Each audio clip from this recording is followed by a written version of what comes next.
Kumusta mga kaibigan? Welcome back!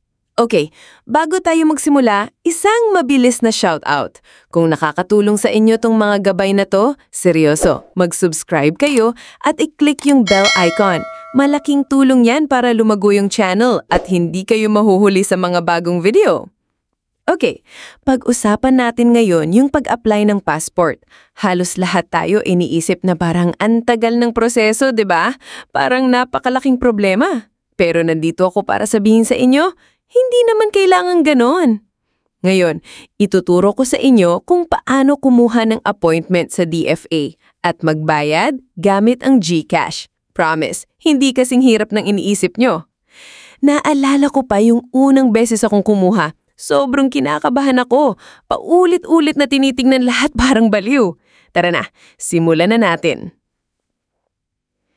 Una sa lahat, buksan niyo yung browser na madalas niyong gamitin. Ako, Chrome ang gamit ko. At i-type ang passport.gov.ph. Boom! Mapupunta kayo sa official website ng DFA. Ang target natin, yung Schedule an Appointment button. I-click niyo yan ng kumpiyansa. May lalabas na disclaimer. Basahin nyo lang, importante ang may kaalaman. Pagkatapos, mag-scroll kayo pababa. Makikita nyo yung maliit na checkbox na nagsasabing gusto nyong magpatuloy. I-tick nyo yan. Ngayon, kayo lang ba ang mag-a-apply o mag-aayos ka ng appointment para sa buong pamilya? Kung ikaw lang, piliin ang individual appointment. Sunod naman ay pag-usapan natin ang location. I-click ang Please Select a Site at piliin yung DFA office na pinakamadali nyong mapuntahan. Kapag nakapili na kayo, lalabas ang address at contact information. Basahin nyo muna yung notice, tapos i-click ang I confirm at next. Ngayon, mag-ingat kayo ha, dito pwedeng maging medyo mahirap. Ang pagpili ng date ay kailangang ng diskarte. Yung mga green na date, hindi na pwede. Yung mga pulang date, kalimutan niya na. Sobrang dami nang nag-a-apply. Kailangan niya ng flexibility dito. Kapag nakahanap na kayo ng available na date, lalabas ang mga time slot. Kadalasan, standard office hours yan. 10 a.m. to 11 a.m., 11 a.m. to 12 p.m., at iba pa. Kung biglang mawala yung slot habang tinitingnan nyo, may kumuha na. Kailangang mabilis ka. Time na para sa robot check.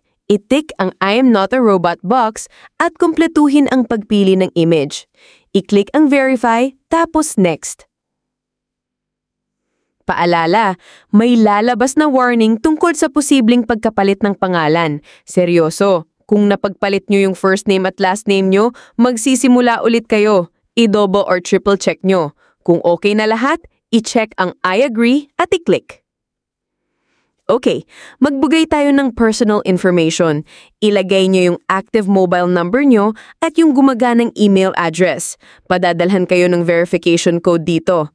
Maingat na i-type ang last name, given name at middle name nyo. Tapos, piliin ang birth date nyo. Sunod, piliin ang gender at civil status nyo. Single, married, widowed, separated, or annulled. Piliin din ang birth legitimacy nyo. Tapos, tukuyin ang lugar ng kapanganakan nyo, Philippines, province, city or municipality, tapos i-click ang next. Pag-usapan naman natin ngayon ang pamilya. Ilagay ang last name, first name at middle name ng tatay nyo. Piliin ang country of citizenship niya. Kung Filipino siya, hayaan nyo lang yan. Ulitin ang proseso para sa maiden name ng nanay nyo.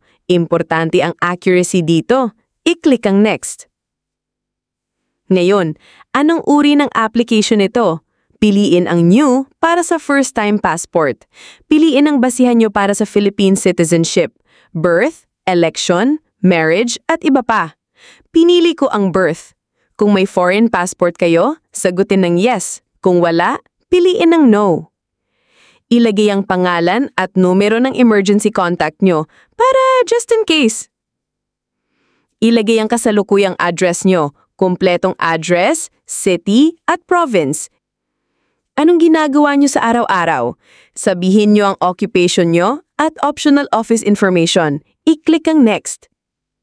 Ngayon, masusing i-review ang lahat. Ang pangalan nyo, ang pangalan ng mga magulang nyo, ang birth date nyo, ang appointment date nyo. Siguraduhin nyo na tama lahat. Ito na ang huling pagkakataon. I-check ang I am not a robot at I am aware boxes. I-click ang confirm. Time na mamili ng bilis ng pag-process. Regular processing, 950 pesos, 12 working days, o special processing, mas mabilis, mga 7 working days. Piliin kung anong bagay sa inyo. Paano kayo magbabayad? E-payment, Paymaya, debit or credit card, o over-the-counter sa mga accredited bayad centers? Piliin ang pick-up para sa ibang serbisyo. Tandaan nyo, maaaring may dagdag na fee ang mga bayad centers. May 24 hours kayo para kumpletuhin ang pagbayad pagkatapos matanggap ang reference number nyo. I-kopya yung number na yan. Kakailanganin nyo yan. Ngayon, buksan nyo ang GCash app nyo. Pumunta sa Bills, tapos Government. Mag-scroll down at piliin ang DFA. Ilagay ang amount. 1,250 pesos for special processing, 1,000 pesos for regular processing. I-paste ang 10-digit reference number nyo. Ilagay ang 11-digit mobile number at an email address nyo. Optional ito.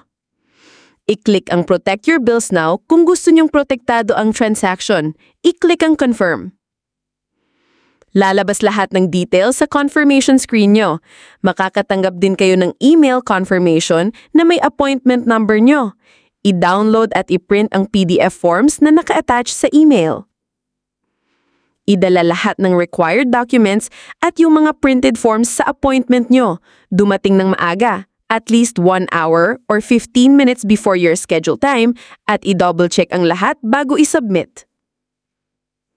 Sana nakatulong tong gabay na to para mabawasan ang inyong stress sa proseso ng pagkuha ng passport. Kung nakatulong to sa inyo, i-like ang video. At tandaan, mag-subscribe at i-click ang notification bell para sa mas maraming helpful tutorials. Good luck sa passport application nyo! Ipaalam nyo sa akin sa comments kung may tanong kayo. Kita-kits sa susunod na video!